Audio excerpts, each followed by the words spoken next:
The sentence was meant to be a joke. She said it between sips of wine, smiling at the table like a woman who had nothing to hide. "Of course he doesn't know about Daniel," she laughed. "Men never notice what's right in front of them." The room laughed with her. I did not. I watched the reflection of her mouth in the polished glass of the cabinet behind her, the way her lips curved around a name I had never heard, the way her eyes flicked toward me, just once, too late. Daniel. The word landed inside my chest and stayed there. I felt nothing at first, no anger, no fear, only a thin, precise pressure, like a blade resting against skin without cutting. Someone asked me if I was okay. I nodded. My wife reached for my hand under the table. Her fingers were warm, familiar, trusted. I let her hold me while my mind quietly folded inward. That night she slept easily beside me, her breathing steady, her back turned. I lay awake, staring into the dark, replaying the sentence again and again. Not the words, the certainty in her voice. That was the sound of a woman who believed a lie had already become permanent. By morning, the house felt staged. Every photograph was suddenly a prop. Every laugh we had ever shared, a rehearsed line.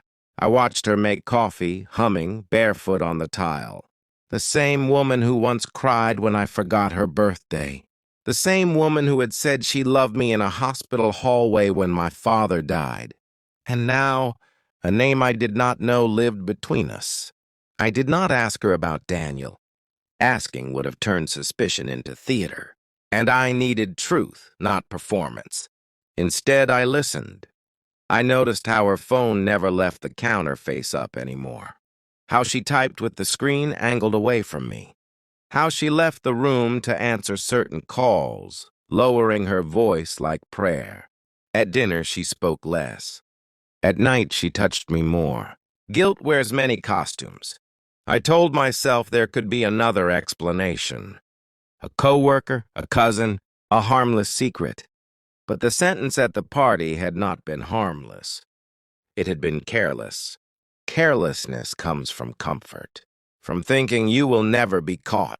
When I kissed her goodbye that morning, she smelled like unfamiliar cologne beneath her perfume. I cataloged the detail and walked out the door. Inside me, something adjusted its posture. From husband to observer. I learned her schedule. Which days she came home late. Which gym she never actually went to. Which parking garage she favored when she thought I was working overtime. I ordered a DNA test kit and hid it in my office drawer. Not for a child, for myself. Because betrayal rewrites memory. It makes you question your own blood. I checked phone records. Not for messages, she deleted those, but for patterns. Numbers that appeared only on Thursdays. Calls that lasted exactly 12 minutes. I drove past her office on a Thursday. Her car was not there. I waited 3 hours in a cafe across the street, sipping coffee I did not taste. When she finally came home that night, she told me about traffic. I nodded.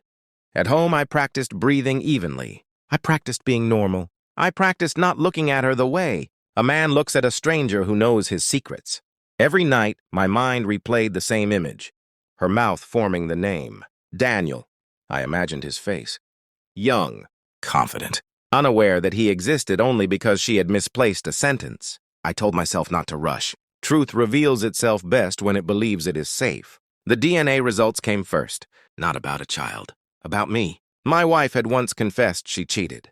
Early in our marriage, before we became serious. A story I had accepted like a scar. The test said otherwise. There was no genetic match between me and the man I thought was my father. Her lie was older than I was. Her betrayal had layers. Then I found Daniel.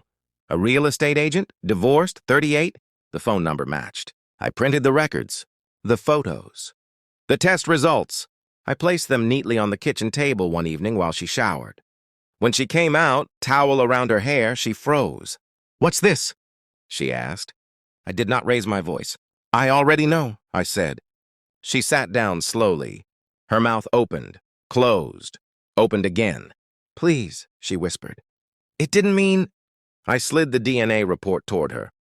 That wasn't about him, I said. That was about you. Her face collapsed inward as if gravity had finally remembered her. She cried. I watched. Inside me, something went quiet. I did not yell. I did not accuse. I did not beg. I handed her a folder. Inside were copies of everything. Evidence prepared like a legal will. I already sent these to myself, I said. And to your sister. Her breath stuttered. You won't, she said. I already did. Silence spread across the kitchen like a stain. I won't fight you, I continued. I won't take the house. I won't expose you to everyone. I will simply disappear from the version of your life where I protect you. She reached for me. I stepped back. This is what you get instead of rage, I said. Clarity? Her sobs became sharp animal sounds. She asked if there was any way back. I thought of the sentence, of the laughter, of Daniel. No, I said, but there is a way forward.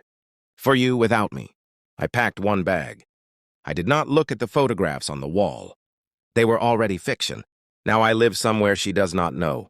She sends messages I do not open, apologies I do not read, explanations meant to soften something already dead. I do not hate her. Hatred is still connection. What I feel is something cleaner. Distance. The truth did not break me. It unmade an illusion. And in the space where my marriage used to be, something else grew. Silence. Control. A version of myself that no longer waits for permission to see clearly. One sentence ended everything, but my silence finished it. And she will spend the rest of her life wondering what I became after. I stopped being hers.